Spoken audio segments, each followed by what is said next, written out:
എങ്ങനെയുണ്ട്? വണ്ടർഫുൾ. ആ ഇത് മാത്രമല്ല, നീ അറിവിലുണ്ട്. ഇതിനെ കൊണ്ട് അകത്താക്കിട്ട് ആ റോബർട്ടിനെ കൊണ്ടുവാ.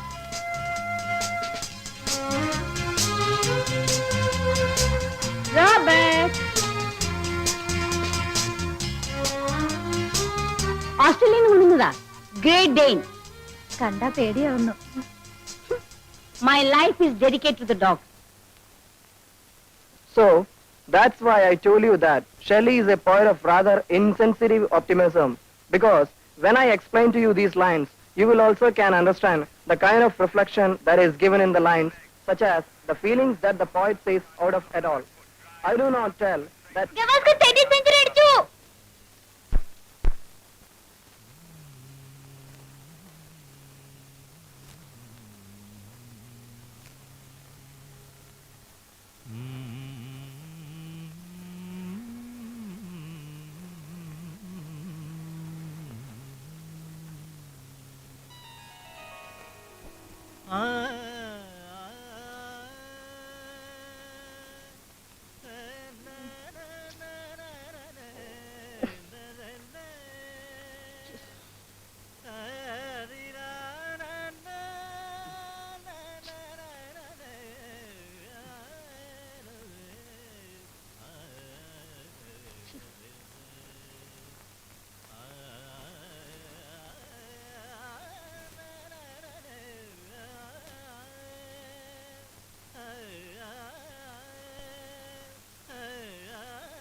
എന്തോ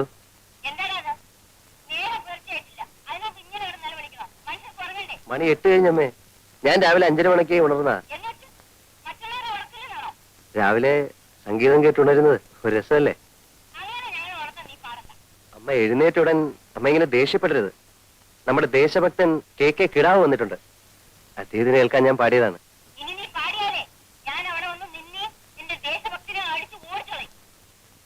അമ്മേ, ഗാന്ധിജിയുടെ തത്വങ്ങൾ അതേപോലെ ജീവിതത്തിൽ കൊണ്ടു നടക്കുന്ന ഒരു മാതൃകാ പുരുഷനാണ് ദേശഭക്തൻ. അമ്മ എന്നെ എന്ത് വേണമെങ്കിലും പറഞ്ഞോളൂ, പക്ഷെ അദ്ദേഹത്തെ അടിച്ചോടിക്കുന്നൊന്നും പറയരുത്.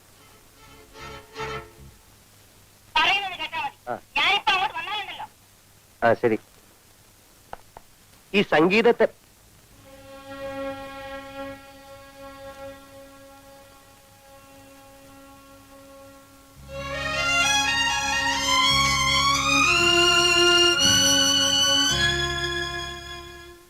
Good morning, darling. Good morning.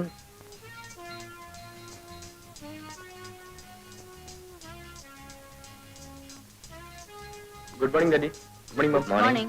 Good morning, Daddy. Good morning. Morning.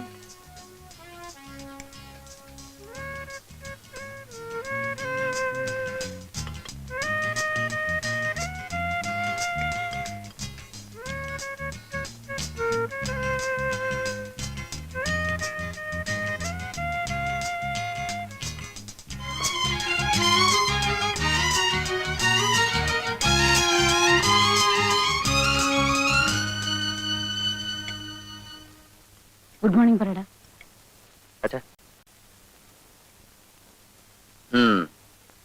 Darling, ഇന്ന് ഉച്ചയ്ക്ക് ഞാൻ മിസ്സസ് ചെറിയാനെയും മിസ്സസ് മേനനെയും ബ്രിഡ്ജ് കളിക്കാൻ വിളിച്ചിട്ടുണ്ട്. They'll have lunch with me. Very good. ഇന്ന് നൈറ്റ് ഡിന്നർ ഞങ്ങൾക്കൊക്കെ മേരി തോമസിന്റെ വീട്ടിലാണ്. എനിക്കിന്ന് ഡിന്നർ സീറോഡില. ക്യാപ്റ്റൻ പിള്ളയുടെ വക. അയാളുടെ മകൻ 9ാമത്തെ തവണ SLC പരീക്ഷ എഴുതി പാസ്സായിരിക്കുന്നു. അയാളത് സെലിബ്രേറ്റ് ചെയ്യാൻ പോകുന്നു. എന്നല്ലേ സീലോടിയും തിരിച്ചു വരുമ്പോ എന്നെ കൂടെ പിക്കപ്പ് ചെയ്യാലോ? ഓക്കെ. Thank you. മമ്മി, ഞാൻ ഡിന്നറിന് വരില്ല കേട്ടോ. I have got a programme. എന്റെ ഫ്രണ്ട് ഉഷയുടെ ബർത്ത്ഡേ ഇന്ന് രാത്രി ഞാൻ അവിടെ പോകും. ഓ യെസ്. പ്രസന്റേഷൻ എന്തെങ്കിലും വാങ്ങിച്ചോണ്ട് പോകണം. Yes mummy. പിന്നെ നിന്റെ പ്രോഗ്രാം എന്താണ്? നീ എവിടെയെങ്കിലും പോകുന്നുണ്ടോന്ന്? ഇല്ല, ഞാൻ ഇവിടെ തന്നെ ഉണ്ടാകും.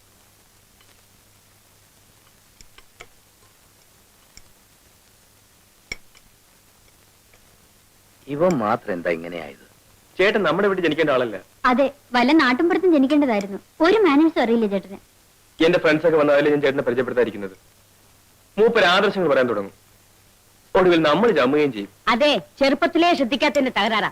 എപ്പോ നോക്കിയാലും ഈ ഹാർമോണിയം വെച്ചുള്ള പാട്ടും പിന്നെ വായനയും.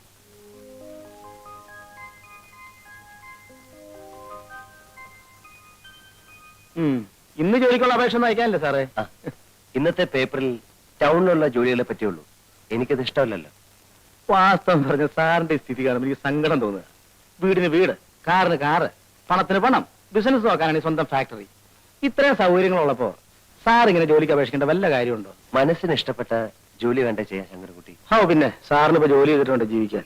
എനിക്ക് കഴിയുന്നതും സ്വന്തം അധ്വാനം കൊണ്ട് ജീവിക്കാനാണ് ഇഷ്ടം. ഡിഗ്രി എടുത്തതും ജോലി കിട്ടാൻ സാധ്യതയുള്ള കോഴ്സൊക്കെ പാസ്സായതും അതിനുവേണ്ടിയാണ്. എന്നാലും ഒരു കുടുംബത്തിന് ഒരാൾ മാത്രം ഇങ്ങനെ ആയത് എനിക്ക് മനസ്സിലാക്കാൻ പറ്റാത്തത്. അച്ഛനും അമ്മയ്ക്കും ഡിന്നറും ക്ലബ്ബും, അനിയന് ഡിസ്കോ, അനിയത്തിക്ക് ക്രിക്കറ്റ്, ചേട്ടച്ചാർക്കാണെങ്കിൽ മഹാത്മാഗാന്ധിയുടെ കുറെ പുസ്തകങ്ങളും ആദർശങ്ങളും വാത്മീകവും. വാത്മീകമല്ല, ആത്മീകം. അത് തന്നെ ഞാൻ പറഞ്ഞത്. ഇത്രയ്ക്ക് ആയ നിലയ്ക്ക് വല്ല രാഷ്ട്രീയ പാർട്ടിയിൽ ചേർത്തിരുന്നെങ്കിൽ അതൊരു ഗുണായനെ. ഇത് അതുമില്ല. അല്ല, ഞാൻ അറിയാണ്ട് ചോദിക്കുക, ഈ ജീവിതത്തിന് എന്താ ഒരു സുഖമുള്ളൂ സാറേ? ശങ്കരൻകുട്ടിക്ക് അത് മനസ്സിലാത്തോണ്ട. ഈ പട്ടണത്തിന്റെ ചായം തേച്ച മുഖങ്ങൾ കണ്ട് ഞാൻ മടുത്തു. എന്നും ഒച്ചയും ബഹളവും ആത്മാർത്ഥയില്ലായ്മയും. എനിക്കിഷ്ടം ഗ്രാമത്തിന്റെ ശാന്തത, പച്ചപിടിച്ച പാടങ്ങൾ, നിറഞ്ഞൊഴുകുന്ന പുഴകൾ, തണുത്ത കാറ്റ്. ആ ഒരു സുഖം വേറെ എവിടെ കിട്ടി ശങ്കരൻകുട്ടി? സാർ ഒരു തത്വം കേട്ടിട്ടുണ്ടോ? എന്താ? എറിയാനറിയുന്നവന്റെ കയ്യിൽ ദൈവം വടി കൊടുക്കില്ല എന്ന് വെച്ചാല്? വടി. ആ. അതായത് ദൈവം ആ. വടി എന്ന് വെച്ചാൽ ദൈവത്തിന്റെ വടി. ശങ്കരൻകുട്ടി! എന്തോ? ഞാൻ പോരാട്ടോ. എന്തോ? ഞാൻ എവിടെയായിരുന്നു? ഓഫീസ് പോകുന്ന സമയത്ത് കാറിനടുത്ത് വയ്ക്കണമെന്ന് പറഞ്ഞിട്ടില്ലേ? സാർ, ഞാനവിടെ വിനയ സാറിന്റെ അടുത്ത്. വിനയ സാറിന്റെ അടുത്ത്? സാറിന്റെ ഓരോ വേഗം വണ്ടി എടുക്ക്. സാർ.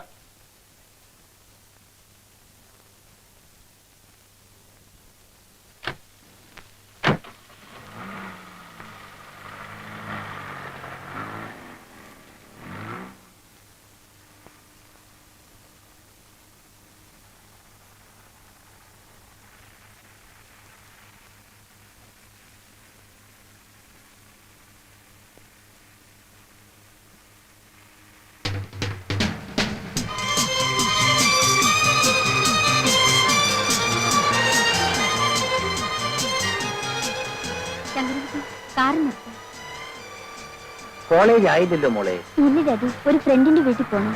ഒരു ബുക്ക് വാങ്ങിയിട്ടൊന്ന് കോളേജിൽ പോകും. ഓ ശരി, വണ്ടി വിടും. ബൈ.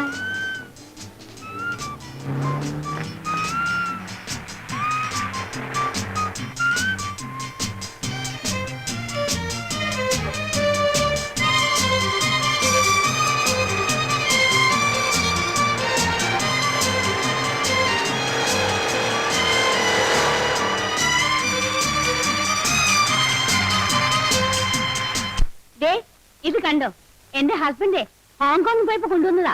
ഇതുപോലെ ഒരു 6 എന്റെ ഹസ്ബൻഡ് കൊണ്ടുവന്നിട്ടുണ്ട്. എന്റെ പുള്ളിക്കാരന് ഇതിലൊന്നും വലിയ താല്പര്യമില്ല. വീഡിയോ, ക്യാമറ, വാച്ച് ഇതിലൊക്കെയാണ് ക്രേസ്. വീഡിയോയുടെ കാര്യം പറഞ്ഞപ്പോഴാണ് ഓർത്തത്. കഴിഞ്ഞ പ്രാവശ്യം മൂപ്പര് പാരീസിൽ പോയിട്ട് വരുമ്പോഴേ ഒരു 6 കാസറ്റ് കൊണ്ടുവന്നു.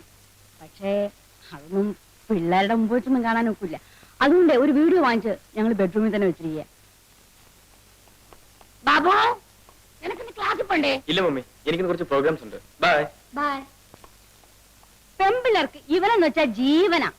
എത്ര ഗേൾ ഫ്രണ്ട്സ് ആണെന്ന് അറിയാമോ? പക്ഷെ ഇവന്റെ ക്രേസ് മുഴുവനും കാറും ബൈക്കിലുമാ. 3 മാസത്തിന് മുമ്പ് ഒരു ബൈക്ക് വാങ്ങിച്ചു കൊടുത്തേ ഉള്ളൂ. ഇപ്പൊ അത് വേണ്ടാന്ന്. ഡാഡി കാറ് വേണം എന്ന് പറഞ്ഞ് ഭയങ്കര ബഹളം. ഉടനെ വാങ്ങിച്ചു കൊടുത്തൊരു ഡോൾഫിൻ.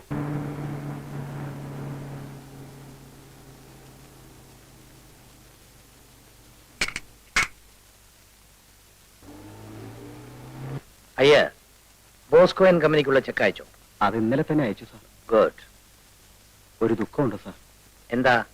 യൂണിവേഴ്സിറ്റി കോളേജ് പ്രിൻസിപ്പൽ സാറിന്റെ ഫ്രണ്ട് അല്ലേ? അതെ, അതിനാണോ ദുഃഖം? അല്ല സാർ, എന്റെ മകൻ ആദിശേഷനെ പ്രിൻസിപ്പൽ സസ്പെൻഡ് ചെയ്തു. അവനെ തിരിച്ചടക്കാൻ ഒന്ന് റെക്കമെൻഡ് ചെയ്യണം സാർ. പഠിക്കാഞ്ഞിട്ടില്ലേ സസ്പെൻഡ് ചെയ്തത്? അല്ല സാർ, അവൻ നന്നായി പഠിച്ചു. പിന്നെ അവന്റെ കൂട്ടുകാർ എന്തോ വികൃതി കാണിച്ചു. പ്രിൻസിപ്പൽ അവനെയും ചേർത്ത് പിടിച്ചു. ലുക്ക് ഹിയർ അയ്യ, കുട്ടികളെ വളർത്താൻ പഠിക്കണം. കൂട്ടുകെട്ടാണ് മനുഷ്യനെ ചീത്തയാക്കുന്നത്. എന്റെ മകനും അതേ കോളേജിലല്ലേ പഠിക്കുന്നത്. ഇന്ന് വരെ ഒരു കംപ്ലൈന്റും അവനെ പറ്റി എനിക്ക് കിട്ടിയിട്ടില്ല. എന്തുകൊണ്ട്? ഞാൻ അവനെ അങ്ങനെയാണ് വളർത്തുന്നത്. You get my point. പഴയ കൂട്ടുകെട്ടുകളെല്ലാം ഉപേക്ഷിച്ച് എന്റെ മകനെ പോലുള്ളവരുടെ ഫ്രണ്ട് ആകാൻ പറയണം.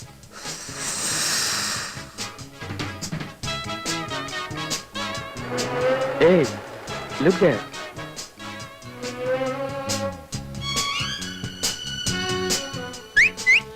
Hey, മൈൻഡ് ചെയ്ത് പോകണോ?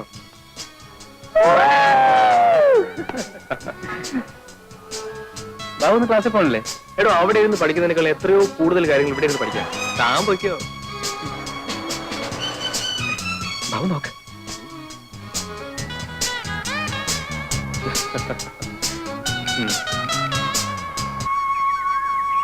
അല്ല, ഒന്ന് ചോദിച്ചോട്ടോ, നമ്മുടെ ആ രാപ്പാടിപ്പറമ്പില് രാരിച്ചെന്നേരെ വീട് ഏതാ? ചെറുക്കന്റെ സ്വഭാവം നന്നായിരിക്കും, സാമാന്യം വിദ്യാഭ്യാസം വേണം, ആര് കണ്ടാലും അയ്യേന്ന് പറയിപ്പിക്കരുത്, പിന്നെ തറവാട്ടുകാരനായിരിക്കണമല്ലോ. ഇതിനെല്ലാം പുറമെ ഒരു പെൺകുട്ടിയെ വെച്ച് പൊറുപ്പിക്കാനുള്ള ത്രാണി ഉണ്ടായിരിക്കണം. അത്രയല്ലേ ഒരു ചെറുപ്പക്കാരന് ആവശ്യമുള്ളൂ. ഞാൻ അങ്ങനെ അതിമോഹമുള്ളവനൊന്നും അല്ല. പ്രഭാകരന്റെ കാര്യത്തിൽ ഒന്നും പേടിക്കാനില്ല. ആ. 30 വിളയുന്ന 2 ഏക്കർ നിലപ്പറവുണ്ട്, തെങ്ങും പറമ്പുണ്ട്, കൊപ്ര കച്ചവടമുണ്ട്, നല്ല എണ്ണം പറഞ്ഞ 4 കറവ് പശുക്കളുണ്ട്. ഇതിൽ കൂടുതൽ രാരിച്ചെന്നായരുടെ മകൾക്ക് നല്ലൊരു ബന്ധം കിട്ടാനില്ല.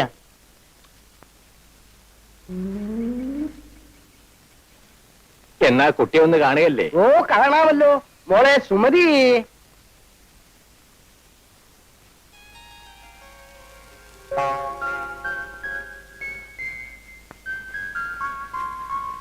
അച്ഛന്റെ പൊന്നുമോളിന്ന് വാ. ഓ, ഇവളുടെ ഒരു കാര്യം. ആള് പീക്കിരിയാണെങ്കിലും അവളുടെ ഒരു നാളം കണ്ടില്ലേ? ഇതാണ് എന്റെ ഏറ്റവും ഒടുവിലത്തെ ലാസ്റ്റ്. സുശീലേ, ഇനി മോളിന്ന് വാ. വാ, അച്ഛന്റെ തങ്കക്കട്ടി ഇന്ന് വാ. ഇവളാണ് ഇതിന് നേരെ മൂത്തത്. സുഷ്മേ, വരും വരും വരും. സുഷമ, സുഗു, സുധാകരൻ. ഇത്, ഇതിന്റെ മേലെ ഇത്, ഇതിന്റെ മേലെ ഇത്, ഇതിന്റെ മേലെ ഇത്. അല്ല, പ്രധാനപ്പെട്ട ആളെ ഇങ്ങോട്ട് കണ്ടില്ലല്ലോ. അതല്ലേ വിളിക്കാൻ പോകുന്നത്. ലക്ഷ്മിയേ,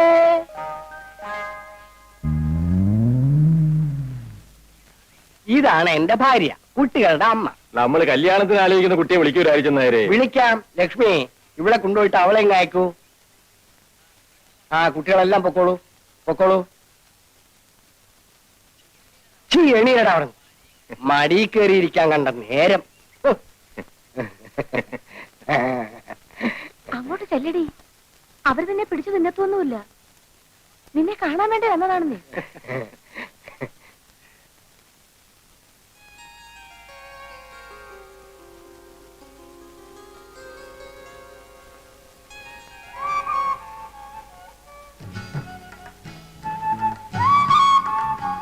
ഇതാണ് രാധ. മോളെ, ഇതാണ്, അല്ല ദേ ഇതാണ് പ്രഭാകരൻ. നോക്ക്. ആ,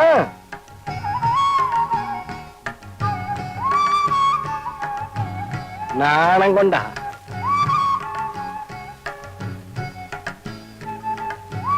അപ്പോ കുട്ടിയെ ഞങ്ങൾക്ക് ഇഷ്ടപ്പെട്ടു. ഇനി തീയതിയെല്ലാം നിശ്ചയിച്ച് ഞങ്ങൾ ഇങ്ങോട്ട് വരാം. ശരി, എന്നാ നമുക്കിറങ്ങാം.